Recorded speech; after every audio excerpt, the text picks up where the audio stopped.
is a presentation of the iRacing Esports Network.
RaceBot TV welcomes you to this presentation of the 2K World Cup presented by DES Simulation on the iRacing Esports Network. And welcome to Lexington, Ohio, to the Mid-Ohio Sports Car Course, a track which puts tests on lots and lots of drivers in so many different ways. It's a track that drivers like Scott Dixon in the iRacing Verizon IndyCar Series and the Verizon IndyCar Series, shall we say, has made his own over the years. It's also a track that if you get it right, well, you're pretty much going to be good anywhere. It's a track that will test the drivers. It's not one where we're going to see forward racing the entire way around, but it's one where track management, pit management, and making overtakes in the right way are really going to be key. That means that qualifying is also going to be important here, as the track conditions here today are a warm 84 degrees Fahrenheit with 65% humidity, clear skies, and winds of 7 miles an hour. This track is 2.12 miles in length with 13 corners, and well, the start of this race we predicted 2 weeks ago could be chaotic. It's a 90-degree left-hander, and it's the reason why in the IndyCar Series they actually start the race down into turn number 3. Will Vincent along with Jake Sperry. Shout out to Isman Balau, trackcams22.com, and one design for our overlay, development by Simon Grossman and AppGenie.com, and of course, live timing and scoring will be available over the course of the race. So, let's get ourselves then thinking about qualifying. We've had some times in already, and Ade Copa-Lopez has got himself provisional pole position from Vinicius Rocha. Brian Lockwood, third place. Stephen Stalls in fourth, and Paul Malocas in P number 5. Although Carlos Quiles then moves himself up into P number 4. Justin Tipton moves himself up into third place. Lots of times coming through.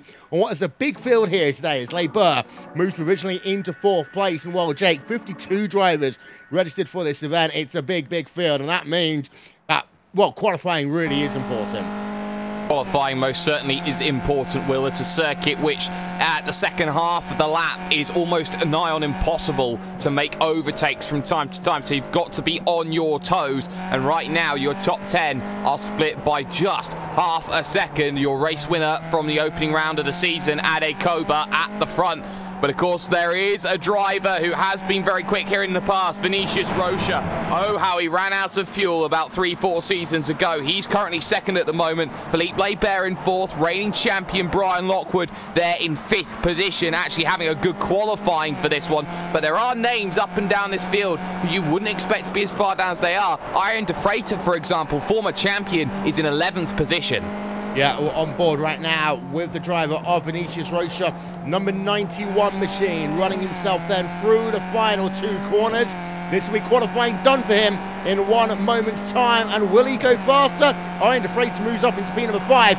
Vinny Rocha to the top of the timing stands, and then Koba Lopez responds immediately with a new fastest lap. Lockwood up into 3rd place. We've got ourselves Tipton, Laibert looking to do laps. Stephen Stoyles will complete a lap in a moment as well.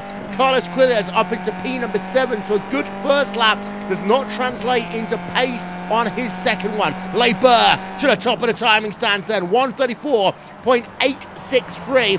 Stephen Stoyles has done his qualifying. He's done for the day. Brian Dewell right now, all the way down in P number 11. He's got some work to do on this second lap as Jordi Lopez Jr. in P number 9. And Johnny Gindi up into 6th position. And Gindi still, I believe, has a lap to go. No, he's not. He's out. So we're looking at Brian Dewell right now in that number 88 Positive Sim Racing car.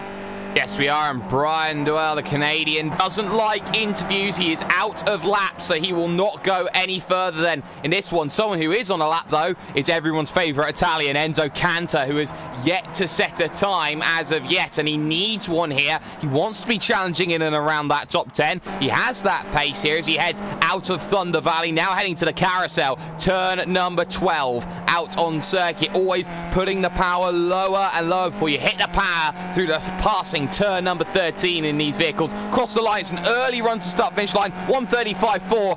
P18, well, he's with Paul Maloka, so that's going to be helpful. Yeah, and he is going to try and do a second lap then. I thought he backed off it there down towards turn 1, but he is he is out of laps, you're right then. So he messed up the first one.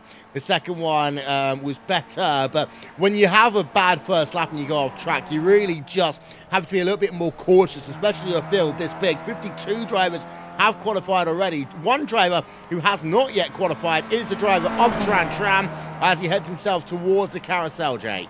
Oh, and Andrew Picario moves up into the top 5, so a great time there, as now we are looking at Tuan Tran, looking at his opening lap. He looks very, very good in practice. He was up there in the top 2 or 3 names. You do have draft in that practice session, so I think maybe there could be a little bit of influence as Tran, former race winner, comes across the line, 10th position for the moment. But as we see in these skip barbers, the second lap becomes more important. 0.3 of a second to find here, Will, as he makes his run to the keyhole. Let's go on board of him. Let's give you a little bit of RaceSpot TV fan immersion.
Crossing the line, 135, 106 then for Tran Tram. That keeps him in P number 10. So no improvement then by him. Qualifying is almost over. And well, it's a smorgasbord of drivers in your top 5. Laibert from Lopez, from Rocha, then Lockwood, Procorio. But this is going to be a big field. And the thing is, Jay, they all have to funnel down into turn number 1, which is tight. And then the keyhole, which you can go 3 wide there, but if we're going to see an incident, we are likely to see it anywhere in the first 8 corners of this racetrack. And it may not even happen before the start-finish line, Will. You have to remember that from about 20th position backwards, you're starting to encroach around the carousel. Some may even be starting up around Thunder Valley, which is not going to be very helpful to them at all. So it's a nightmare start. You're going to be battling all the way from the drop of the green flag, and it's just how you pick and choose your moments here at a very, very twisty circuit. Yeah, let's then run you through your starting grid for the second round of the 2K World Cup here on RaceSpot TV and the iRacing Esports Network.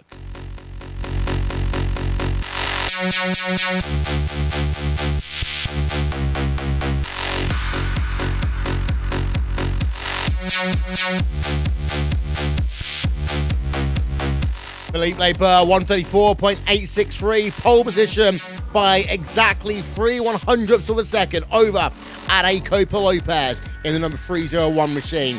Vinicius Rocha in 3rd place with Brian Lockwood in P number 4.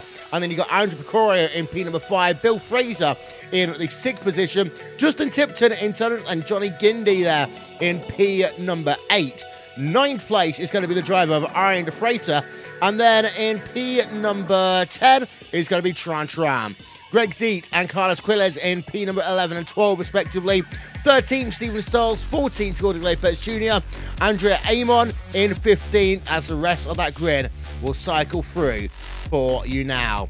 26 laps is what we're going to be racing for here today. Jake, final thoughts before we go green? This is going to be a difficult race, 1 stop as well, so we're not going to see heroics from the likes of Adecopa go for a no-stop, I hope. So this is going to be a tough race for these drivers, all about staying in the pack and making sure you bide your time. We'd had a caution in the last round of the championship.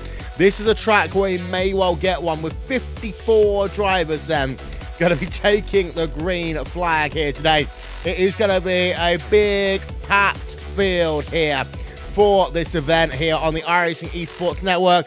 And of course, don't forget, ladies and gentlemen, you can subscribe to the iRacing Esports Network now for content from ourselves, RaceSpot TV, from LSR TV, and from V8 Online. Check it out on YouTube now. Well, that's what Jake was talking about a moment ago, just where the drivers will be starting. There are some drivers literally starting in Thunder Valley. They've got themselves 2 corners to go before they even make it to the start-finish line to actually start the event. So here we are then. Lights will go on top of the iRacing.com gantry. We are ready to go racing here today. Lights on, lights out. Let's go here at the Mid-Ohio Sports Car Course as the drivers will try and funnel themselves down in towards turn number 1 for the first time. How are they all going to make it through this tricky sequence of opening corners? The answer is your top 10 drivers are in towards turn number 1 they come. Now we're looking all the way down through your field, and are they all going to sweep themselves through 1? Yes, but more importantly, now they're going to be fighting big time in towards a keyhole. They come for the first time, and for the most part, we got ourselves a clean run at this one. We're going to zoom that one all the way out, Jake, and we've got cars literally working themselves on either side of the keyhole as they come down now towards China Beach turn at number 4. And the prime overtaking opportunity as well, because now you're looking at Adecopa thinking about the inside on Felipe Barber, who's half trying to defend the line and does 3 wide just behind, as there is Johnny Gindy with Bill Fraser from Club UK&I. Justin Tipton, the meat in the middle, as Gindy washes out, hangs himself out to dry, and this allows teammate de Freitas an opportunity in the Evolution Racing team machine. He still holds it around the outside. This is the worst place on the track to go 2 wide, and Tipton's going to keep holding on. Yeah, this is a place where more than most racetracks, you only will manage to make it 1 car in a line. We've got a big wreck going on behind them. Number of drivers down in your mid-pack then. We've got 3 drivers off, but the good thing is they all pretty much stayed off the racetrack, Jake, so we are able to stay green. One of those drivers involved is the number 8 machine there of Chris Malcolm. He's now well down in P number 52. Oh, Chris Malcolm never seems to get the luck when he wants it, and that's a shame for him. So he's got a lot of work to do, and looking at his vehicle as well, Will, it seems that he's got a bent rear wing. As actually, there's another vehicle off. That's Frank Levasseur. So Levasseur trying to get himself home and dry, and, well, he's run himself into an issue as Malcolm spins it once more. But once again, back to the front of this field because they are too wide heading into the keyhole, and Ade Koba was trying to pick the pocket, pick the lock, shall we say, at the keyhole, and now he's got a chance heading to China Beach once more. Yeah, so live timing and scoring will be available in just 10 seconds time, ladies and gentlemen. You've had a fantastic look at all your different cars working themselves then on this racetrack, but we've got too wide again. Here comes Lopez looking on the outside in towards China Beach, turn number 4, 5, 6 on track, and Copa Lopez is going to swing it round the outside. He has himself the inside line to the next corner, and he will for the moment get it, but Leibert doing a fantastic job trying to work that outside inside line. Lopez is going to have to remain in second place, and it all bunches up, but Lopez making a little bit of contact there with Philippe Leibert. They stay too wide. Fantastic battle for the race lead here. We go on board about Copa Lopez. They've been side by side as they come underneath the Westwood Insurance Bridge now. Next corner is the left-hander. It will favour Lopez, but then there's a long right-hand sweep then, which will favour Philippe Leibert. We said you can't really go too wide at this track, but Copa Lopez and Leibert made it over half a lap side by side here. Fantastic stuff by them, and it looks as though there's no settling down in your top 10 at all. No, there's not. They're like sardines. Cram them close together as Ade Koba fights for every single position he can possibly find. Inside line at turn number 1. Almost the most impossible corner to go too wide at. And he holds the position. Gives a little bit of breathing room to lay bare. Lockwood had a half chance. Behind that, Rocher and Precario side by side. Racecraft Engineering wanting to make it 3 and 4 in this event. Not quite finding it. But look at where the train goes back to. It keeps on going. Right now, Borja Zazo's the break. This is a train of 16, Will, at the front of this field, side by side. Bill Fraser now going at it against the man who formerly had White Cars Mattering. Yeah, but the thing about this one is it all went down to the fact that your top 2 drivers went side by side for almost half a lap, and you really do slow down if you go side by side here, as Lopez again trying to find himself past Philippe Leibert. Couldn't get side by side into 4, but Leibert slips a little bit wide into the 5th corner on this racetrack down at China Beach. So now it's calmed itself down just a little bit. Johnny Gindy looking at Bill Fraser going on a battle for P number 6 on track. Behind, you've got yourself a little bit of close racing going on as well. To Brian Dewell and Andrea Amon. You've even got battles going on outside of your top 20. In fact, your top 28 drivers right now, Jake, are in 10 seconds of your race leader. That is exceptional.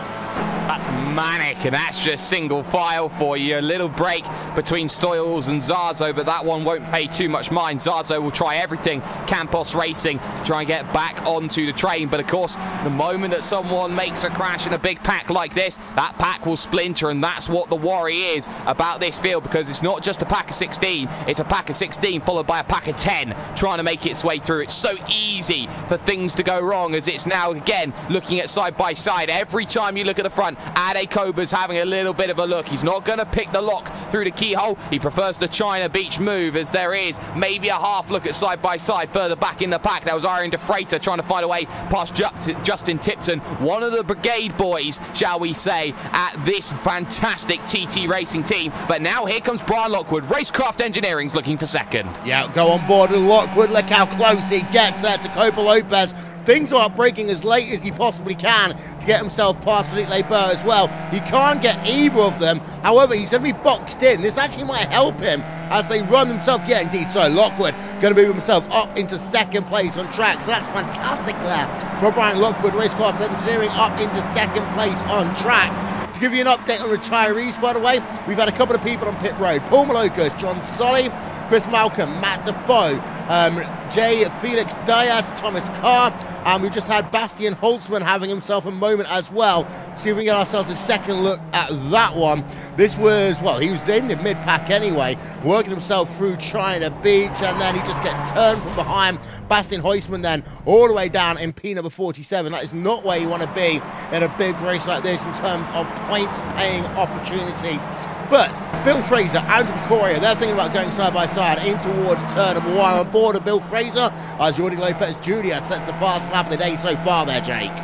Yeah, Jordi Lopez Jr. is in 12th position at the moment in the middle of the train, 135.228, so he has been making positions. Next up, Greg Seats in the number 74 TT Racing machine, looking for chances, not quite finding. Now keep an eye again further forward because there's Precario under pressure from Fraser. You're going to see drivers running a little bit wide there. Johnny Guindy just picking up the 1x there on the exit. 20 instant points as well to deal with. That's not going to be ideal for everyone who is looking to charge. Someone's already got 10 instant points already as we go side by side once more for the race lead here as Laibert under pressure. Once more going to go for the long way round is Brian Lockwood, and Lockwood with the inside for the second half of the corner. He's going to chop the nose and get the move done. Philippe Laibert is back into second. Now he should start saving fuel.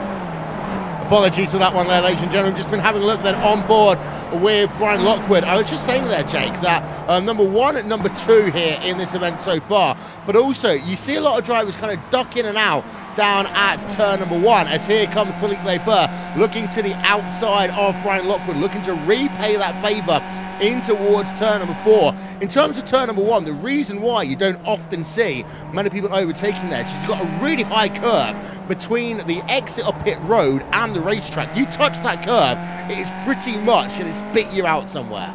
It is, and well, I've certainly had first-hand experience of that this week as I've been racing on the iRacing service, and it's not a pretty thing to have.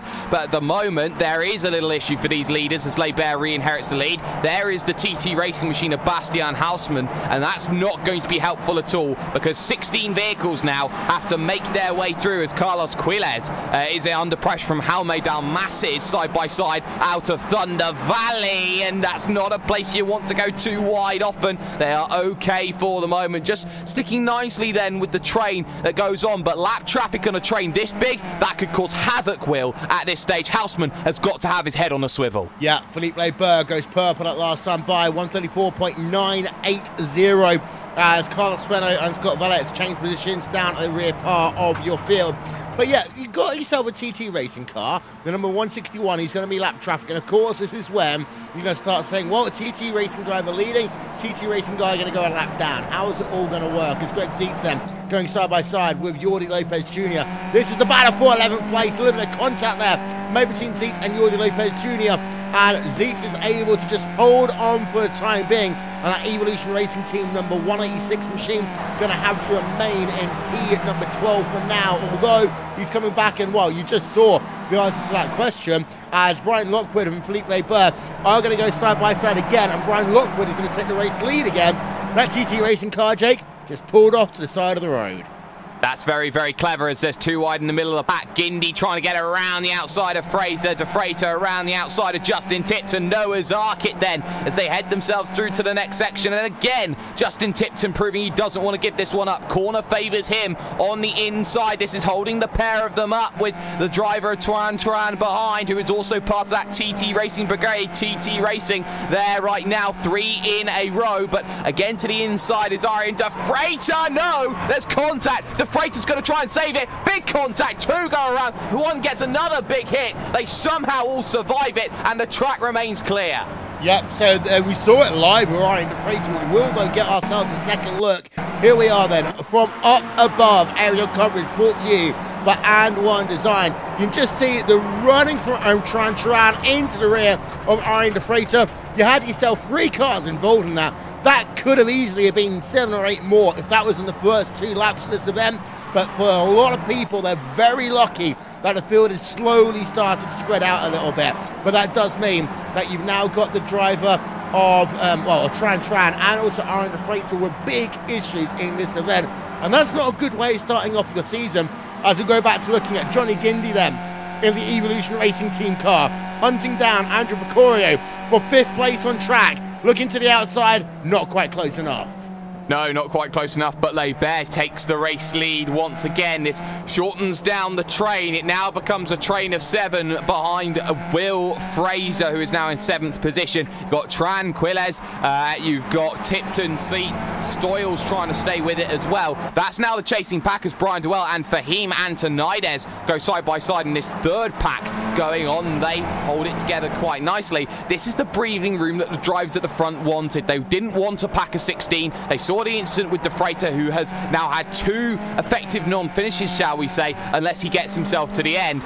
It's not ideal, but you've got to keep pushing. It's worth noting, though, he came in at the end of lap 7, marginal for the 1 stop. Yeah, he might just about be able to make it from here.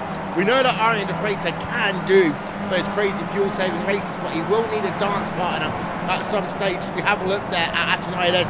We now go on board with Fahim Antonides on the exit of the final corner towards turn number 1, and you can just see there how close they're going to get to that rumble strip, but they do not touch it there, Jay. If anything, there's that little lower ridge that they might just tease to help the car turn, but apart from that, they are not going to run over that first curve. And also worth noting now, to show you your top 8 on screen, we now have ourselves just 4.2 seconds separating the top 8, but your top 7 drivers are still within 1.4.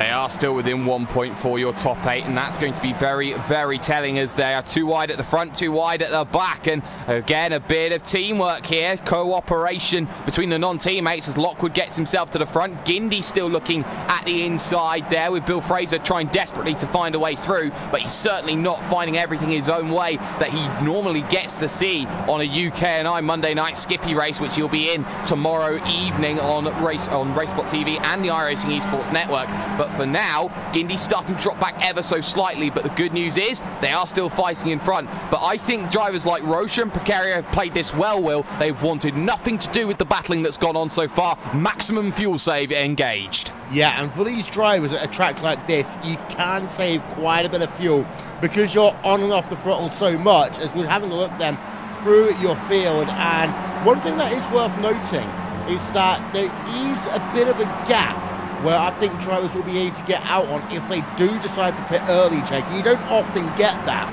But because of the crash with Aaron Freighter earlier on, as Stephen Stoyles goes purple in the number 160 machine, there is now a gap where I think drivers can slot into and not lose too much time.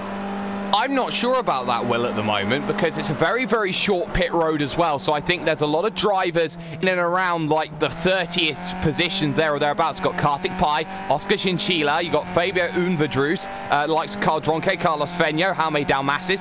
That's the sort of area you're going to be coming out into, Will. That's going to be a lot of traffic, which is going to make life very difficult, as again, to the outside goes Barber and an engine goes. Yeah, we've got a blown engine, trying to figure out where it is right now. Oh no, and that's to Adik Cobra around, and also Precario around, and an engine goes for, I believe that's Vinicius Rocha. Oh my word, let's get ourselves a replay of that one there, shall we?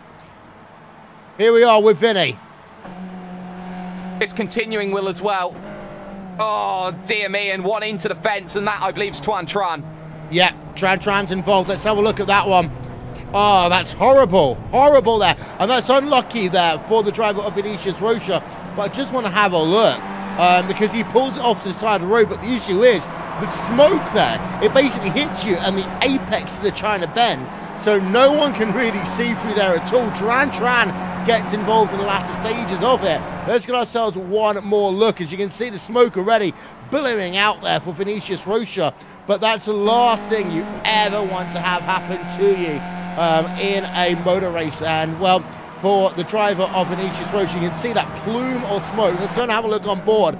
And you can see with the driver of Carlos Querez, the thing is, it's because it's such a narrow racetrack, once you see that smoke, there's almost nothing you can do but try and move to the other side of the track and hope no one's in your way, Jake. Let's just reset the field then. This is the top 10 now. Aaron Lockwood are out there on their own. Carlos Quiles is from now what was nowhere up to 3rd. Tipton 4th, Sykes 5th, Stoyles 6th, Brian Dewell in 7th. Then it's Antonides, Zazo, Cantor, and Bill Fraser right now has just come out of pit road. He was 11th across the line. It's all changed, but you're right. It's so difficult in that China Beach section to find some space, and everyone hit everyone at the same time. There was secondary contacts for Tran and the limping Johnny Gindy who was trying to get home. So a lot of drivers with a lot of incidents, but it's a 2-car breakaway, and it was the 2 title pretenders from last year. Yeah, and you see the gap now between Philippe Labour and Justin Tipton, 4.7 seconds on track. Now, Lockwood and Labour are both smart drivers, and they know in a situation like this, they've been gifted the opportunity at going mano a mano in terms of the last 3 laps of this event. They are not going to squander that one. So expect them to not fight for position, hot lap it now, the next 7, 8, 9 laps, and just see how the race evolves. But it really is all changed. We're going to now show you the moves and shakers in this event so far, as it's been a big one over the last couple of laps or so. Let's have a look then.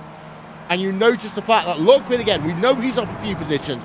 We know Labour started pole position, he's down 1. That's not a big thing. But Brian Dewell, he is up now 10 places. Antonides up 11. Zazo up 15. And Cantor up 11 places. And Jonathan Duchesne is up 13 places, as is Lucas Loyart in this field here today. We have had a couple of losers here. Andrew Picorio, it kind of been involved in stuff all day long. He's down 9 places on track. The big losers, well, we start seeing him here. Johnny Gindy down 20. Iron De Freitas, we saw that incident. He's down 7. Andre Amon down 11 places on track. And then you've got yourself Torres down 17 here today. Tram, Jordi Lopez Jr. down 28, 25 places respectively. Big changes, but the biggest, of course, is Ade Copa Lopez and Vinicius Rocha down more than 40 positions, and this is not what you want to have in the early stages of a championship. Worth noting about Iron De Freitas here, that all that incidents happening around him has kind of softened the blow of that incident he had earlier on, Jake. Well, he's now 13 seconds behind race leader Brian Lockwood, and in all of that, being just 13 seconds behind, I think this puts Arian De Freitas right in the wheelhouse, Will. Going in early has been beneficial, but he's in the middle of a 3-car train at the moment. Adrian Jimenez, you got Lucas Loyart there as well. I'm not sure De Freitas is going to be happy in the middle of this train. I think he wants to be released. He may need to attack. We're not sure on the fuel numbers, and in fact, he's going to come in again here, Will. No, I think this is the first time. I think this is the first time. Yeah, this is the first time. Just having a look through, he hasn't yet come on towards pit road, but now he comes on towards pit road, and Andrew Jimenez is going to come in as well. So De Freitas on pit road, but still, it's a good time to do so. This is the exact halfway point of this event, so he is making his service. He'll be in and he'll be out in just a few moments' time. We've also got ourselves Torres on pit road, 9-second pit stop for him, as Jimenez then does a 12.7 second stop. Out and away, both of those drivers will come. And we go on board then with Arian De Freitas. There we are, back out onto track. The issue is there's a bit of a speed difference as well as the drivers re-merge back on. We'll show you that one when your leaders come on towards pit road. Philippe Labour does have the race lead again. Brian Lockwood in 2nd place right now. Tipton in 3rd place. And worth noting then, the lap gaps then between Lockwood and Tipton over the last couple. Worth noting that Tipton has gained on each of the last 2 laps. Now, Labour, of course, out front, he will get to determine when he wants to come on towards pit road, but maybe Lockwood might try and do a sneaky undercut. I mean, it's hot and it's slippery here today, but these drivers are not going to be taking any tyres. They'll only be taking fuel. And for Lockwood, he stays out, as does Philippe Labour for another lap. But I am thinking in some ways, clean air might be a little bit more important than you think in most places, as Philippe Labour goes purple, 134.669. Well, that's just what we love to see from Philippe Labour, going purple, forcing quick pace as Brian Lockwood goes through that as well. But for the moment, Will, it's about finding that gap, and it's not guaranteed. Lucas Loyart is now down onto the lane, as is Javi Rose of GT Ross, and now Miguel Garcia comes down onto the lane as well. So more takers on the lane. We have only just gone over the halfway distance, Will. So now it's 13 laps to go. What an entertaining 13 laps we've had, and now we start wondering whether the game of chicken will come into play between between Bear and Lockwood, and the moment the game of chicken favours Bear, because if they start playing chicken, Will, he's got teammates to help. Yeah, there's that curve and there's that grass we were talking about earlier. Lucas Loyard comes out of pit road, and around him, Jimenez has come in, Defoe's come in, Gindy's come in as well. Greg Zeitz, Carlos Quilliers, they're going at it, and now we've got a new little battle going on. Justin Tipton is at the front of this one. Then you got yourself Carlos Quilliers in 4th place, Justin Tipton in 5th, Stephen Stoyles in the 6th position on track.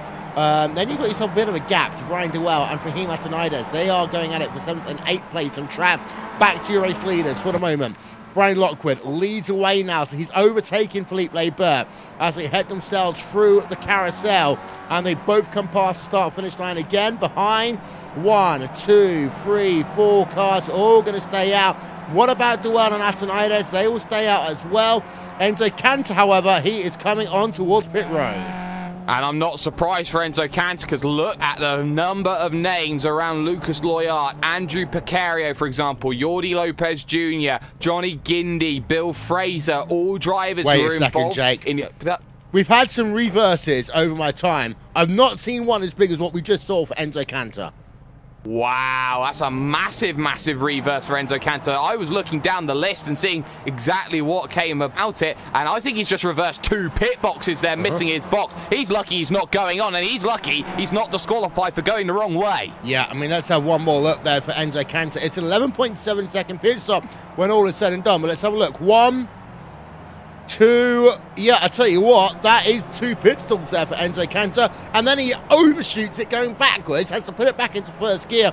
I mean, I'm not going to lie to you, I've seen worse performances in a driving test in Alabama.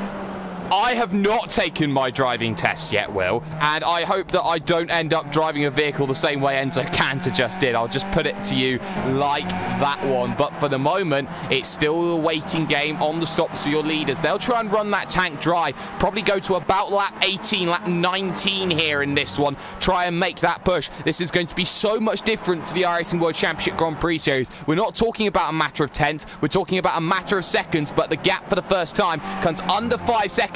And that's the cue for Justin Tipton to jump off the train. He's going to get Greg Zeitz to follow with him. TT Racing have a plan. Yep, so Greg Zeitz, their number 74 machine, coming on towards pit road. He's got Justin Tipton ahead of him. Pit road speed here today, 45 miles an hour, which is what you kind of expect at most North American road courses. So we're going to stick with Zeitz and the number 74 machine. To fuel that car, expects 13.5 to 14 seconds. In fact, it's a little bit earlier there for Greg Zeitz, 11 seconds. He's going to actually get ahead then of Justin Tipton. Tipton 11.8 on the gun and comes out about 4 car lengths back.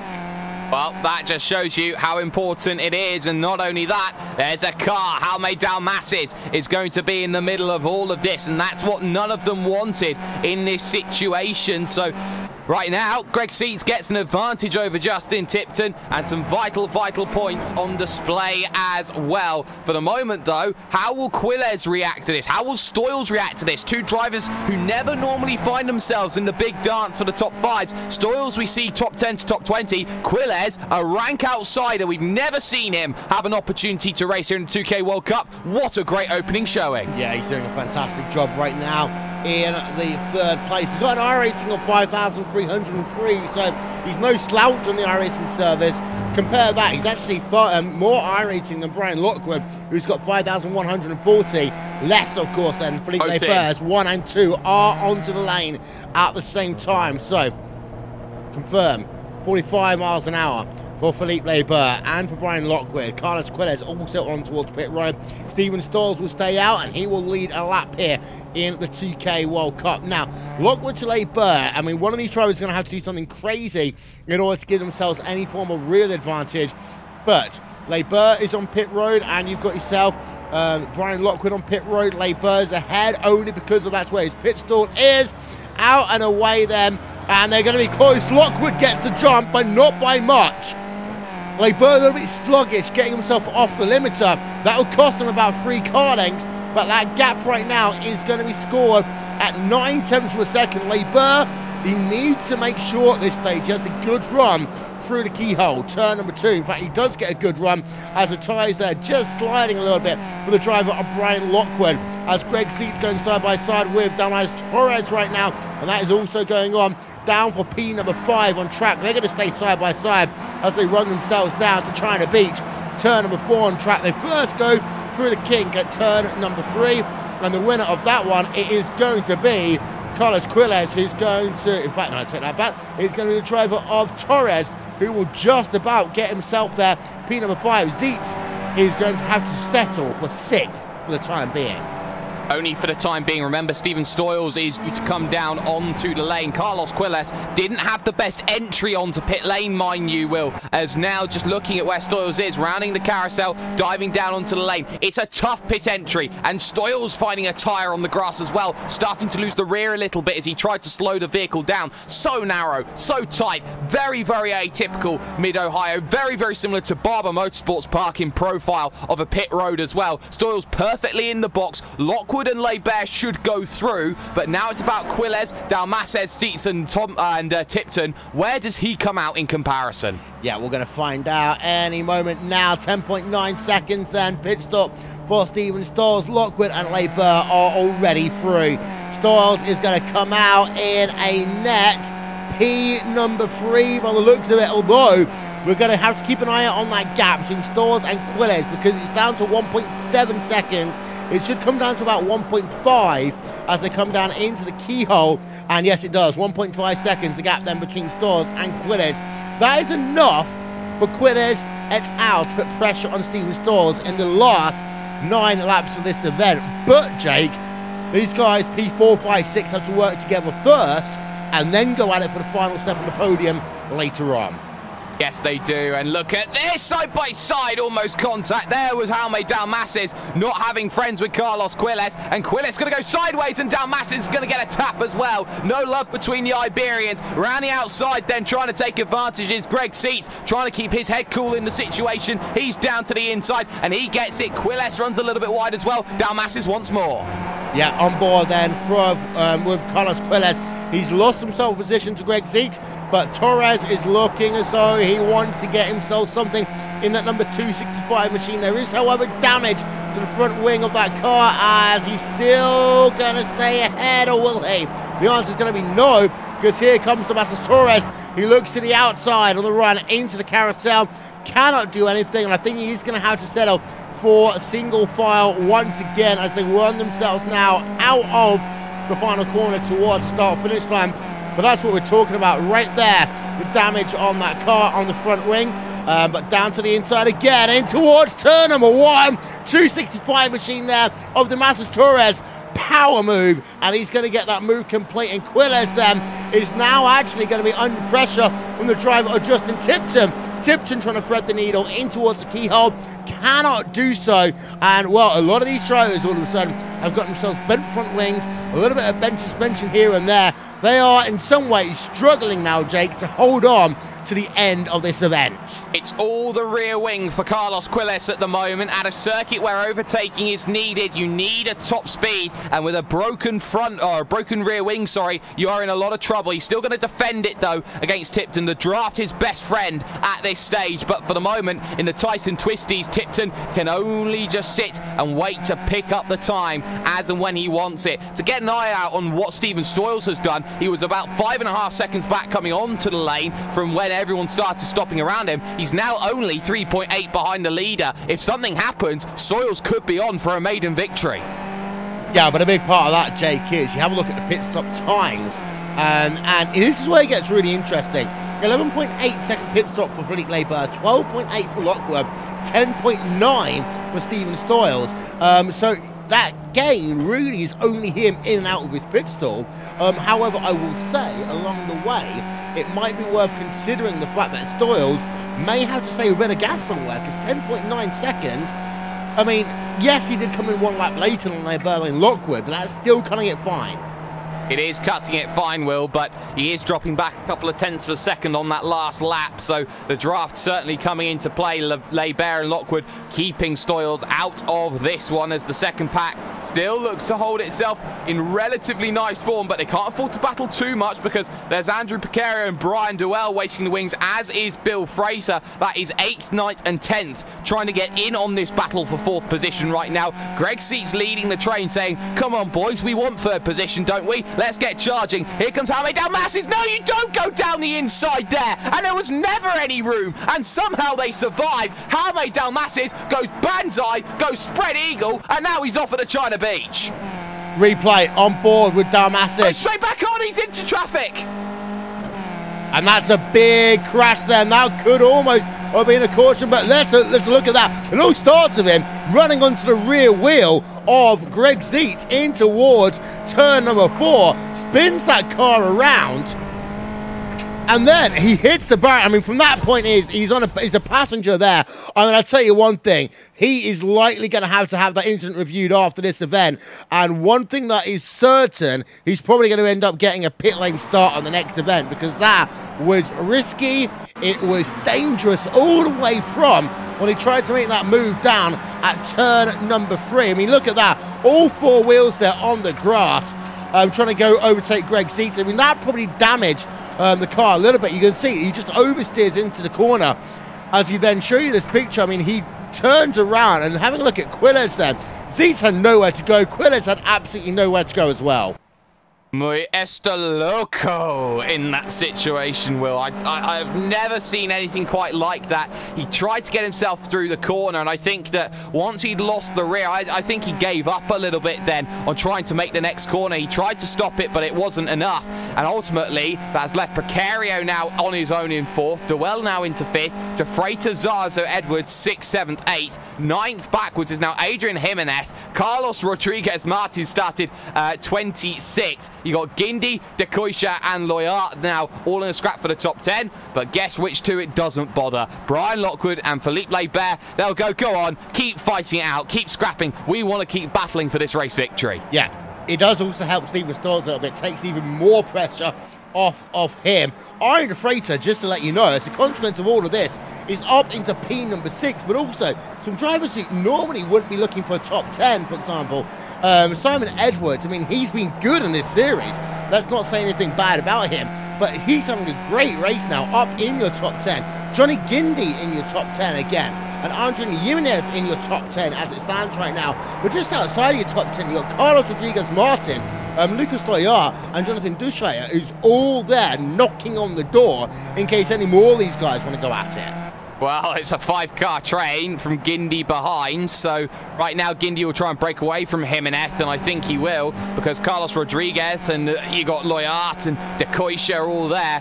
I don't think they want to be involved in an incident. Let's not forget that instant points are a big thing. Jaime Dalmases hit the instant limit, Quiles hit the instant limit, and you got likes of Bill Fraser on 18, Tipton on 17, Cantor and Duell 14 and 16 respectively, all possible to go over 20 instants and get disqualified by the iRacing system come the end of this event. So stay calm, stay patient, positions could still be yours come the end of this one here, and with 5 laps to go, now it's about how do you pick the moment at mid-Ohio.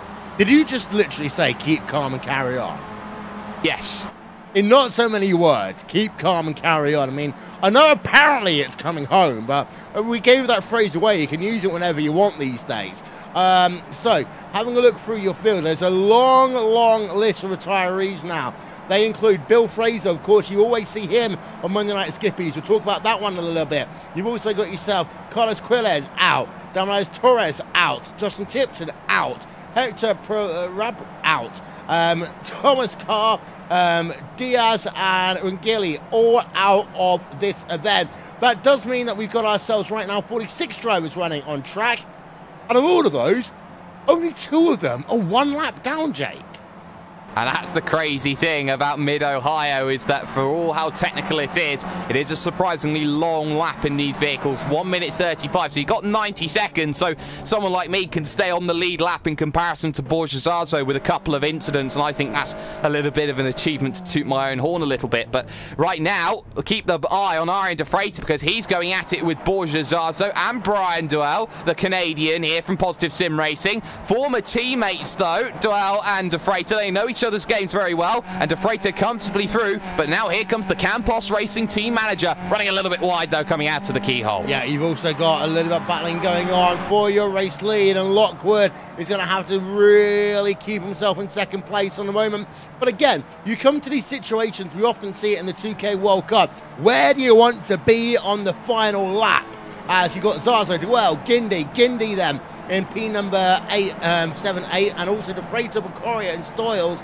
Well, it looks as though that Zazo is going to be behind de Freitas, and Bucoria right now is losing time, I think, to Arjen de Freitas. Going to get the graphic up to show that one for you now. Indeed, yeah, de Freitas has taken 1.1 seconds out over the last 3 laps, but the issue is, Jay, he's not got enough time to get up to P4.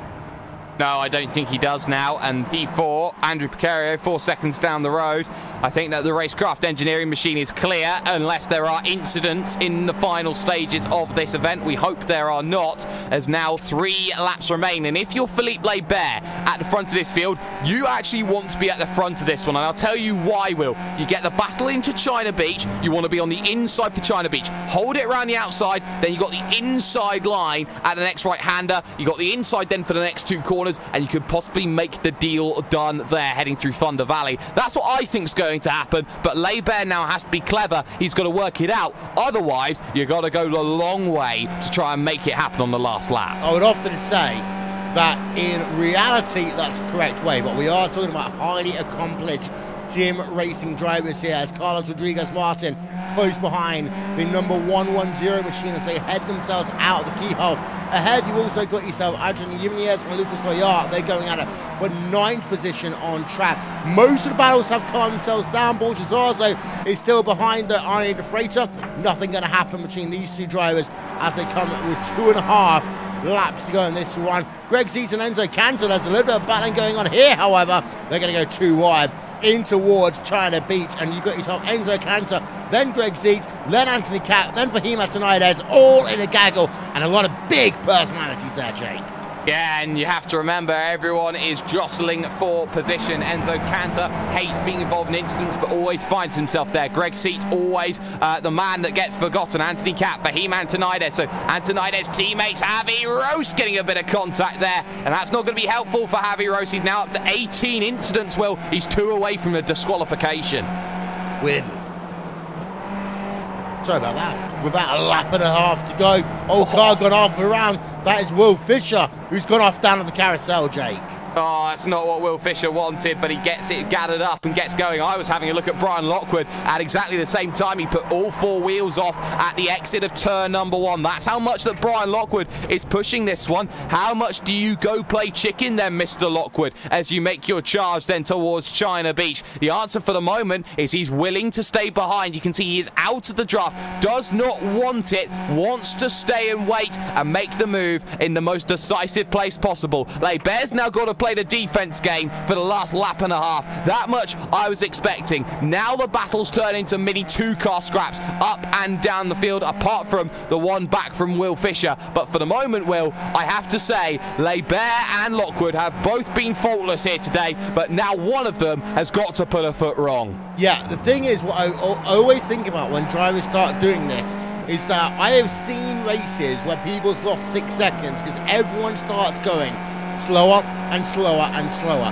Famously, there was that GP2 race where no one was able to get a qualifying lap in because everyone kept on playing chicken with each other. But they are going to work themselves now through the carousel for the penultimate time and in towards turn number 13. Don't worry here. We have got a white flag. It is going to fly on time. There is 1 more lap to go here at Mid-Ohio Sports Car Course, and it is the battle between Brian Lockwood and Philippe Laibert. If you are Brian Lockwood, the question is, do you go for it at the keyhole or do you wait? He's still waiting as you head themselves into the keyhole. You see Barber, he's going to give him the inside line if he wants it, knowing that Lockwood isn't going to take it. That's going to help Barber get a better run out of the keyhole. That might just shift the balance a tiny bit. Lockwood right now is 2 car lengths back as you build up to 105, 110 miles an hour through the kink at turn number 3 and down towards turn number 4 to the outside line. Here we go then, Brian Lockwood looking for the race lead, and he's not going to get it, or is he? They're going to stay side by side as they work themselves then, and Lockwood, oh, they make contact, and Philippe Barber is going to lose the race lead. Brian Lockwood leads with just now half a lap to go. There was contact in that battle for the race lead. It's been clean to this point, but now Barber is going to have to try and charge over the last half a lap. There's nowhere really where you can do something. Barber has pushed it a little bit too much then as he enters Wonder Valley. This man is now going to be Brian Lockwood as he heads himself through the carousel for the final time. Brian Lockwood waited and bided his time, but as he exits now the final corner, turn number 13, he will win the 2K World Cup presented by DES Simulation at the Mid-Ohio Sports Car Course. Philippe Barber in second place, and Steven Stiles rounds out your podium. Andrew Pecorio in P number 4, Arian De Freitas in P number 5, Borges Zazo P6, then Johnny Gindy. The real battle we've got going on is Gindy and Duell. Gindy will get that one as in Jimenez and Duell. Did Duell run out of fuel there? It would be weird if it was, because Brian Duell is the man who always makes it safe, and the answer, Will, is no, I don't think he did. Timing and scoring just messed up a little bit then at the end. Well, you called it right there, Jake. It's a case of playing chicken until the last lap. A little bit of contact, though, between the two of them down at China Beach. That was, of course, Lockwood and Barber. Gave Lockwood the victory. Now, Barber will be a little bit peeved that he didn't anticipate the move a little bit better. But between these two, racing's right? Well, racing's racing. You look at that incident, Will, you see that Brian Lockwood's on that inside, and he's always going to try and give one car's width on the outside to Philippe Barber. It is up to Philippe Barber to then go and felicitate you finding that space, because he should know as an experienced racer that Brian Lockwood is going to give him that room on the outside. As such, he doesn't leave himself enough room. The contact occurs, and that leaves him out of position. Had he had left a little bit more room there, Will, he would have had that opportunity to have gone banzai back down the inside at the next corner, remain side by side, and keep Lockwood on his toes. I think that was a mistake from Barber's end, on my opinion. I think that he didn't do enough there to really give himself the opportunity to fight on the exit of China Beach. Let's have a look then at your final race results here from Lexington, Ohio.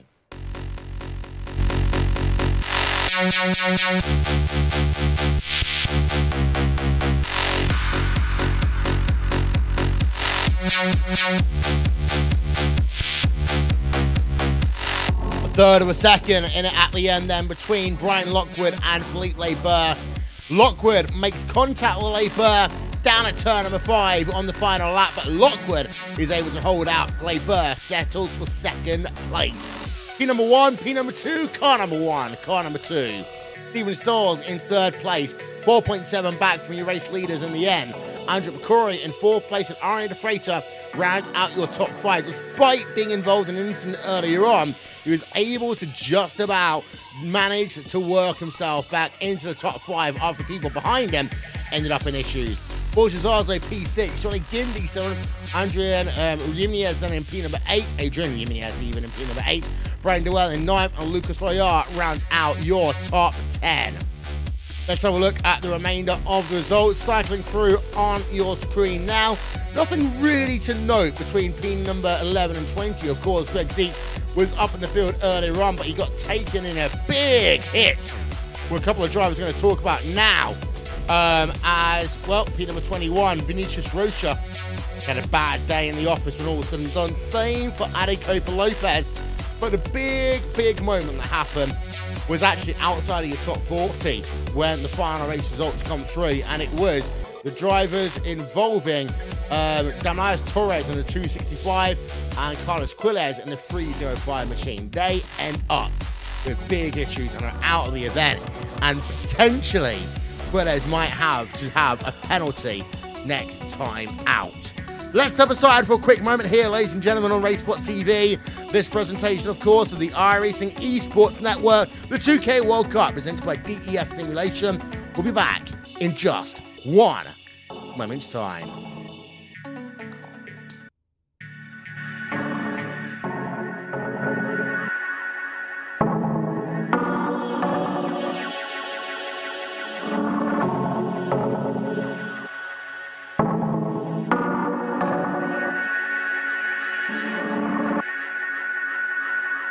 So, you want to race in NASCAR. The road starts here. Introducing the eNASCAR Ignite Series powered by iRacing. This is the gateway for all aspiring 13 to 16-year-olds. Starting June 20th, ignite your dreams of one day racing in the top tiers of NASCAR. Go to www.iracing.com/ignite for full details. So what are you afraid of? Those feelings are made up. For anyone asking who is the best, we putting our hands up. 4 more kilometers. Oh, there we go! This time, like the last time, I'm moving so fast, I'm ready to ride. Frankie! Down to the inside of Hoosie's off! Messenger throws the block, and he will keep him behind him. My time, none of you people can tell me to stop. Lower the lights down, hand over my crown, hand over my heart. I do this for my town, I do this for my crowd. So turn me up real loud. My time, none of you people can tell me to stop. Turning the track up, I'll never go back down. Hand over my heart, I do this for my town, I do this for my crowd. So turn me up real loud. My time, none of you people can tell me to stop.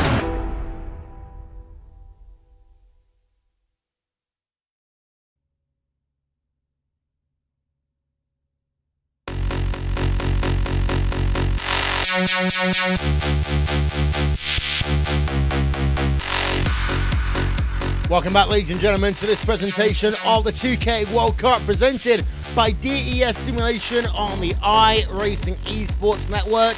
And if you love sim racing, check out, subscribe the iRacing Esports Network now on YouTube. Coverage with ourselves, RaceSpot TV, V8 Online, and LSR TV, with more to come. The iRacing Esports Network, your iRacing action. Well, welcome back then to post-race results here from Mid-Ohio Sports Car Course from Lexington, Ohio. The top 10 up on your screen once again. And, well, it came down to Brian Lockwood and Philippe Burr at the end of it. Lockwood able to win out by just over a third of a second. But, Jake, a little bit of interesting maneuvering that last lap. There was, but I don't think there was too much of it in the end. I think there was a lot of room that could be given by both parties. It was a very, very difficult race for a lot of reasons for a lot of drivers, and ultimately a little bit of contact. At the end of the day, it costs one position here or there. They add up at the end of the season, but in the short term, Will, I don't think that either driver's going to mind too much. Yeah, Brian Lockwood is here with us today as your race winner. Brian Lockwood, congratulations on what was a very hard-fought victory. Oh, thanks, Will. That was, wow, that was a grueling race. Let me tell you, I didn't expect to be fighting for the win coming into this weekend, but it turned out really well. You know, a little bit of luck, but I had a great race with Philippe. Well, let's talk about the start of the race. It seemed to be that you and Labour were just happy to push yourself off into the distance early and allow them to all fight behind you. Did you have that much more pace, or was it just a lot going on your side? Well, I made a couple moves early on. I started in 4th, moved up to 3rd, I think, in turn 2, and then got up to 2nd a couple laps later. Then I was just happy to trade laps with Philippe. We were just drafting past each other, trying to keep the rest of the pack behind us, which is, that worked out pretty well. I was sorry to see, I think 5 people got caught up in that wreck, maybe even more. Definitely not how I wanted that to go, but you know, Philippe and I managed to stay out in front, stay out of the nasty business. Well, you ended up coming out pretty much nose to tail after pit stops. You did actually have about a second advantage coming out of pit stops, but a track like this, that's always going to come down. Then we saw a couple of laps to go, you're just biding your time and waiting. Did you have a spot on that last lap where you knew you were going to make the pass? Yeah, well, I was planning on making the pass just like I had been on the outside going into turn 3. Philippe got a really good run out of turn 2, though, so it could have been a lot cleaner, a lot easier. But we were side by side going to turn 3, and I held the outside, and I had the line going into turn 4, and managed to hold on that way. I think there was a little bit of hard racing. Hard racing is what you're going to call it. Now, I've heard you've got a date with some cold water and an Old Spice in a few moments' time, but before that, you'd want to give a shout out to? Yeah, shout out to Racecraft Engineering. Andrew had a 4th place. Really, 1st and 4th is just an awesome result for this weekend. As I said, I don't think we were expecting to do this well, so we're very happy. Thanks to you guys, of course, and Philippe for running the league. Well, thank you very much there, Brian Lockwood, coming home with the race victory here today. Talking about Philippe Leber, stood by with Jakes Prairie. Well, Philippe, it's back-to-back second places. You won't be happy about the results because you have been close on both occasions. Do you feel that on that final lap, do you feel that the racing was fair? Do you feel that the contact that you had was fair? And do you feel like that it was an opportunity lost today? Of course it was fair. It was just hard racing. There was nothing wrong with it. We were just side by side, and it's a very narrow track. And yeah, I got a little loose, and I don't really know what happened, but we were just a little too close for comfort, and in the end, Brian was the better driver and he won. So nothing more to say about that. Disaster before a lot of drivers today. You talk about Ade Koba, the championship leader, coming into this one. Your teammate Vinicius Rocha, Johnny Guindy. You can keep going down the list on and on. It will be about falling to my feet in about 3 seconds' time. Do you feel that with all the retirements here today, do you feel that the standards of racing will need to look at and be reviewed coming out of this event heading to Sonoma in 2 weeks' time? Well, we always maintain the same standards, but when you have 54 cars on track, there are going to be incidents, and many more than we are used to. So, and there are also a lot of new people who are not used to the stewarding in this series. So I expect that there will be some penalties in the next few races, and due to that, probably we will see some people go away because they don't like being penalized. So. It's normal. We see that every season at the start of the season when we have a lot of cars, so I'm not worried about it. And in terms of taking the championship lead, then heading to Sonoma in a couple of weeks' time. Sonoma, a circuit which also has a reputation for being very, very difficult to overtake on. Do you feel that the tight and technical circuits are more of your playground? No, not really. I really don't like Mid-Ohio, for example. I'm glad it's over. Sonoma is, I really like Sonoma, but Sonoma is, here it's like possible to pass, but at Sonoma it's just impossible to pass, and unless someone makes a mistake, and even then. So that's going to be very interesting with 50 cars, or maybe a few less, but I expect a lot of carnage, and we don't want to see that, of course, but I'm just, well, I'm not confident. Well, you may not have the confidence, but we'll keep hoping. Shout out sponsors, who gets it done? I want to give a shout out to you guys or iRacing in general for their new esports network, which is a very nice marketing move, I think. So yeah, we're happy to be on the channel or network or whatever you want to call it. And thanks again to you guys for always doing an awesome job broadcasting. All right, at all. Philippe Leber, back-to-back second positions to start off the season. It's not a race victory, Will, but he'll be very happy with where he is. Yeah, and of course the iRacing Esports Network's available just $9.90. Wait a minute, it's free. The iRacing Esports Network, of course, growing by the day. Well, no Steven Stalls, no Ange Pecora. Let's take you then to rapid fire interview time. We're going to start off with Arjen de Freitas. Arjen, somehow you got P number 5. Talk us through it. I don't know how I got it either, but yeah, so basically I messed up my qualifying, started 9th I think. Kinda was stuck in the draft train. I mean, everybody around me got drafted, so the guys in front of me were, yeah, I couldn't make a move. And I think Justin and Johnny in front of us, they made a little mistake, or they started fighting. So I saw a gap and I went for it. Did I think like half a lap side by side with Justin, which was pretty nice. But then in, I think, the second to last corner, he tapped my rear, spun me around. This time I could avoid a big, massive wreck, and yeah, tried to bring it home from there, and all crashes around me apparently, and suddenly I was 5th.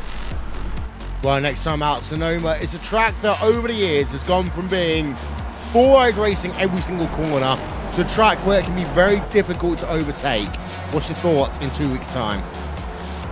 Normally I'm pretty decent at like technical tracks, but I'm still not like practicing as much as I was a few years ago, so I'm still a bit rusty, I guess, but we'll see. Well, that's Arjen de Freitas coming home, P number 5. We've got Enzo Cantor here as well. He came home in P number 12, and well, Enzo, it has been crazy in the mid-pack here today. Talk us through it. Yeah, guys, it was really crazy for me and my teammate Faim Antoniades. We both had no time at all to practice. I was off sim from last UK race, and so I was almost happy with my over 20th start position.